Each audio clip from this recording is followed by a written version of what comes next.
My passion comes from the wanting and needing to help people. And how I do that is through food. The most important part of life to me is giving back. And for me, with cannabis, there's such an opportunity to give back. The plant in its entirety has the ability to literally change the landscape of the human experience.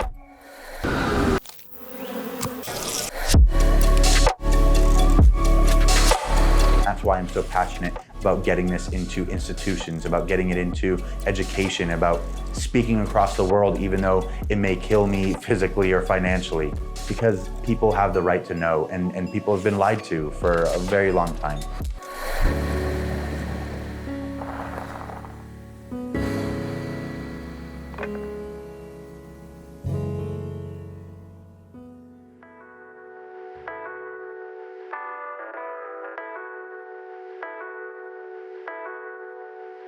This is something that I have dreamed about since I first started this, is working with institutions that I think will further the conversation and legitimize it beyond what I can do alone.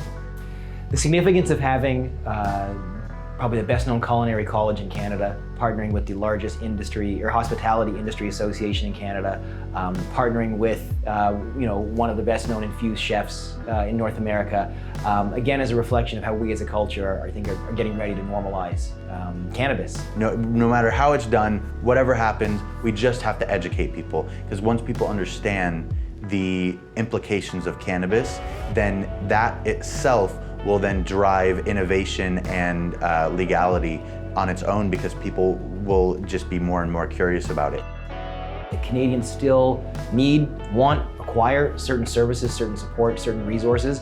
And what an amazing reflection of that these large institutions have partnered together to start to offer to their members, to their clientele, to their stakeholders, some of the products and services that are inevitably part of the next wave, and so they get to be pioneers and innovators in that space.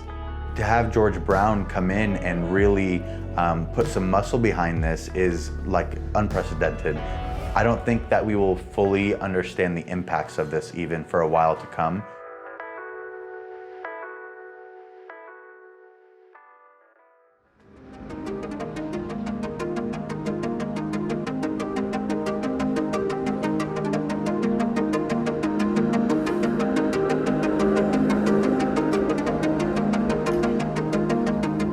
Having these very professional entities around is another step in legitimization of this entire industry. And it's doing so in the education sector, where it so heavily lacks any authority. The Infused Innovations Initiative is a cross-section of individuals: the distributor, the co-packer, the food product developer, market researcher, as well as the legal component, that have come together. And we've got some great support from advertising agencies and everyone else that might be, again, involved. And we know that we have both federal, provincial, and municipal governments all moving forward on this process. So it's our window of opportunity to move forward on an international platform. So cannabis legalization has touched almost every single industry in Canada right now, and every industry is kind of looking for what its angle is in cannabis legalization. So whether we're advising businesses on what they're allowed to promote, what they're allowed to advertise, who they're allowed to work with, what a joint venture might look like, whether they can cross the border or be worried about border guards asking them the tough questions. When it was first announced that cannabis was going to be legalized, it looked like a lot of liabilities, a lot of challenges, a lot of risks. Then when it was announced that edibles would actually be regulated, all of a sudden there's opportunities for those businesses to participate, not just to be worried about what might go wrong. Primarily, it's been with licensed producers, with retailers, and with those people who are making the actual edibles. Difford is an educational partner with George Brown. We sponsor the college and George Brown First every year. So we came together with George Brown as well as Food Starter and Dale and Lessman LLP to start the Infused Innovations Initiative. So our goal long-term is to create an infused incubator in partnership with all of the organizations so that we can bring innovative artisanal products to market and so that students and entrepreneurs can have access to licensed facilities where they can innovate and bring new independent products to market. I believe it's important to get Restaurants Canada involved, as we are the authoritative voice of food service and the hospitality industry. So it's truly about making sure that people are well educated on what the laws are, and they fully understand what the restrictions are within their restaurant or bar or food service establishment. The questions have been amazing, the participation level. People keeping it small was an opportunity for people now to know who's in the room and where they can sit down at lunch or at coffee break and ask a question. I think this is a neat segue into a whole new future for this product beyond just relaxation and enjoyment, even in a dining experience. The fact that it can be the aspirin of the next century, which is used for so many different things and probably could never have been legalized today if they tried to go to market with it. So maybe it's the next salicylic acid, who knows?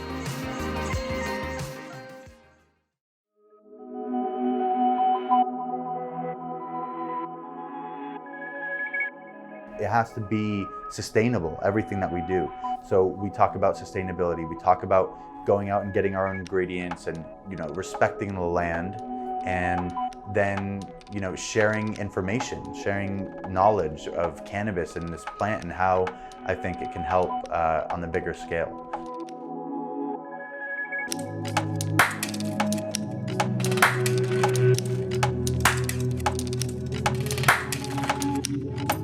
So we're at Kensington Market, just outside of downtown Toronto, and it's been active since 1815 when 100 acres was purchased here, and now it's turned into this kind of mecca of markets and outdoor street vendors.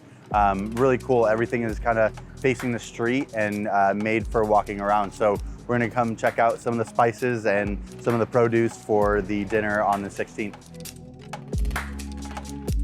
This is a spice blend that my grandmother makes, but hers is coming from Jordan, and I think this is coming from Yemen, but the difference in color, I think they use a lot more turmeric than she does.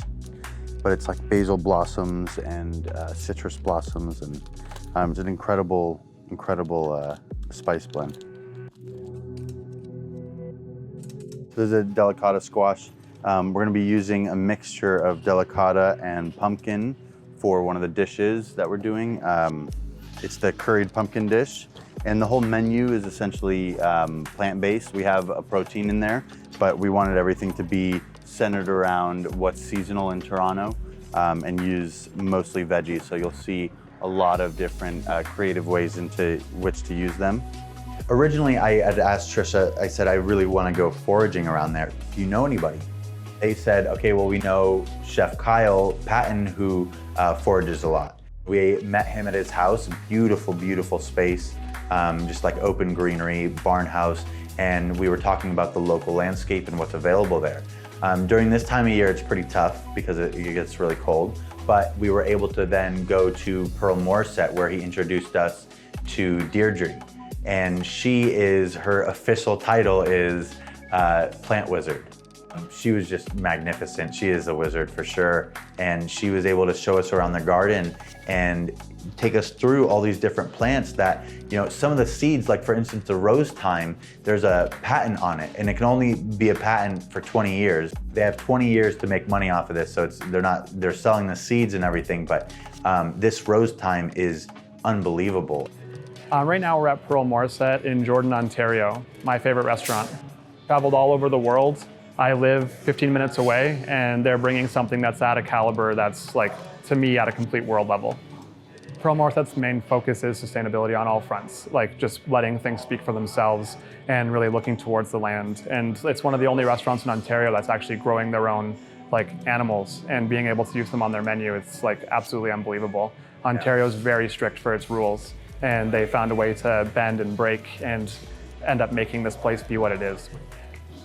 There's a designation in Ontario called the VQA, and it's brutal. It really strangles out culture in wine here, and it makes it so that way Ontario is limited in what they can do. So with real estate being at a crazy premium here, You're in a situation where you need to sell things to make money. So people's artistic creativity is strangled, in my opinion. And they have this Riesling that they've called the blackballed Riesling because it wasn't recognized by that designation. And it ended up just not being able to be sold in stores. So what they did was they ended up labeling it the blackballed Riesling, and then in turn they started painting their buildings black, built this restaurant, and basically just to give the middle finger to this region and say we're doing what we do and that's special. And people who know, and people who don't are missing out big time. Deirdre is actually driving a lot of the flavor profiles that they're using, because she's coming back and saying, no, we're planting this because of this reason and you have to use it, it's amazing. And then the chefs figure out a way to use it. And it's a pretty unique and beautiful relationship. And I think that they're going to be talked about quite a bit in these coming years.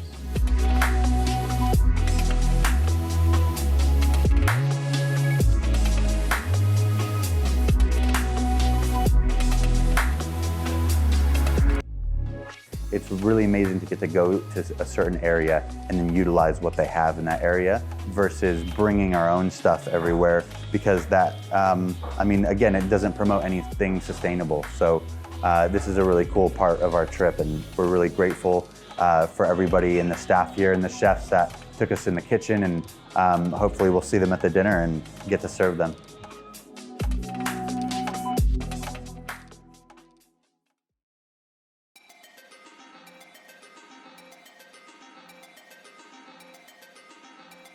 The greater culinary industry is made up of, chefs and ambassadors and people, culinarians. How we reach them is by doing exactly this, by doing interviews, by doing really well-made pieces of content that then can show people what we're about, because not everybody understands this.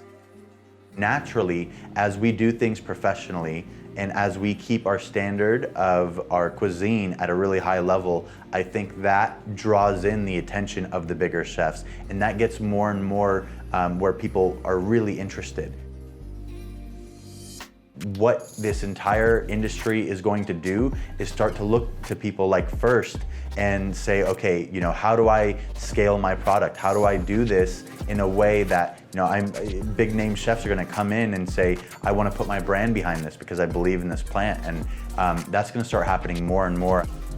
I believe that chefs or culinary people have done such an amazing job in the last 10 years of putting themselves out almost as celebrities, but also advisors throughout the whole food ecosystem. The nutrients that are in food, how to prepare food, how to be creative about food. And even now, they're running what we want about sustainability and protecting the environment. So you need to go forth with a message because you have an audience and they're trusting you. So I think that's really the next step is how can we get this information out so people can use it. The biggest opportunity that I feel we have here in Canada is the exploration of edibles and also expanding our culinary tourism. This is going to set us far ahead on the map than the rest of the world, I have to say. And I think it also puts us in a leadership position as well in terms of the perception that society may have, generally speaking, about edibles and certainly the general use of cannabis.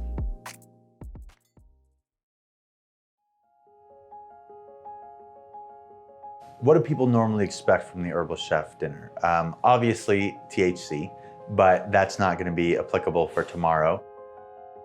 As we penetrate certain markets that aren't legally available for infusions, then we go in with an education component and just a normal dinner or a regular event, which is still amazing. People can expect really clean flavors, really pronounced flavors, some unique presentations in ways that they might not have had before. And that's what we like to do, is we like to take people out of their normal element and give them something that they had never tried before.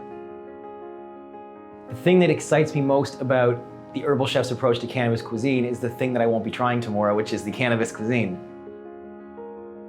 I'm really excited about the whole event. I really am. The Herbal Chef is a brand that is developing in Canada. It makes me so happy how quickly tickets were sold for this event for people who wanted to get the Herbal Chef experience, to get to see what the next wave is and who the leaders and pioneers in it are. We've got a wait list. There's hopefully going to be future, events down the road. So I'm just stoked to be a part of it.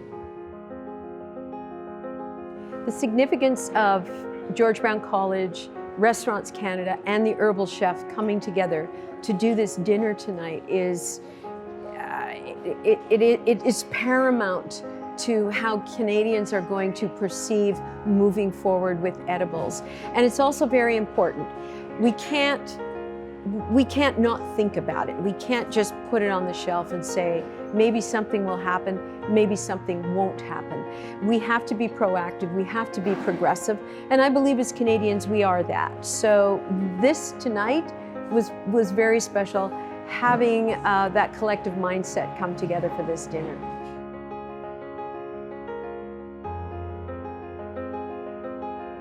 If you asked me 4 years ago if I would be partnering up with Restaurants Canada and George Brown University, I would have told you yes, but everybody else around me would have laughed as they did and shunned me as they did. And this is a really monumental moment, not only for what we're doing, but I think collectively as an industry, how industry is coming in with practical application and then kind of forming these alliances that help people understand this plant a little bit better.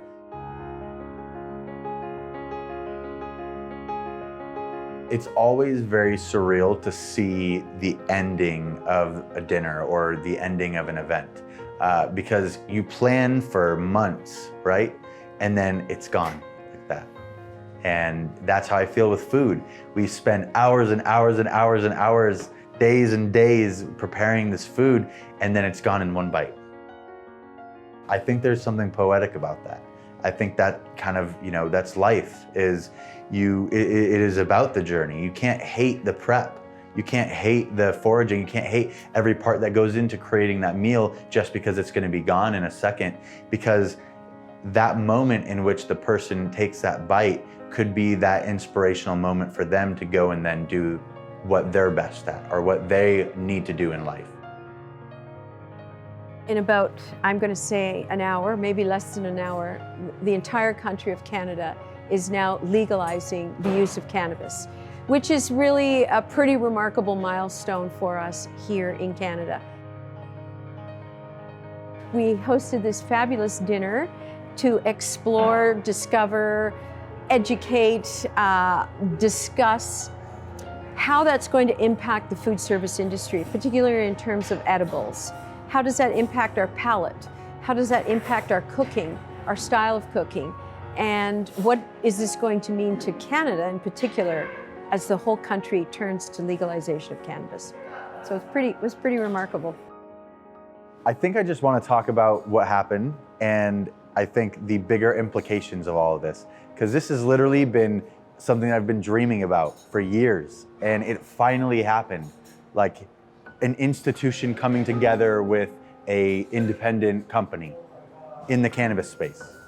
It just blows my mind because there's so much that's going to happen now in Canada as it becomes legal, and we have a chance to shape that with them. I feel that Canada is a bit more open and ready in terms of investment, a bit more open and ready in terms of legislation. There's so many people that are movers and shakers in this industry, in the restaurant industry, the real restaurant industry, not the cannabis industry, not cannabis chefs wanting to throw weed butter in a pan, not little companies that are making edibles saying that they're the best in the world, not just all that BS. It's real companies that have a real stake in the market that are here and pushing forward for this legalization. They're curious. They want to know what's going to happen next. They want to work with people who know what's going on. And that to me is monumental. I think that the entire journey of the Herbal Chef is really a message of education and love and overall acceptance of plant medicine, of putting health back into your own hands, sustainability. And I think that that's culminated in a dinner tonight. Like, happy legalization, guys. Welcome, Canada. into the golden years.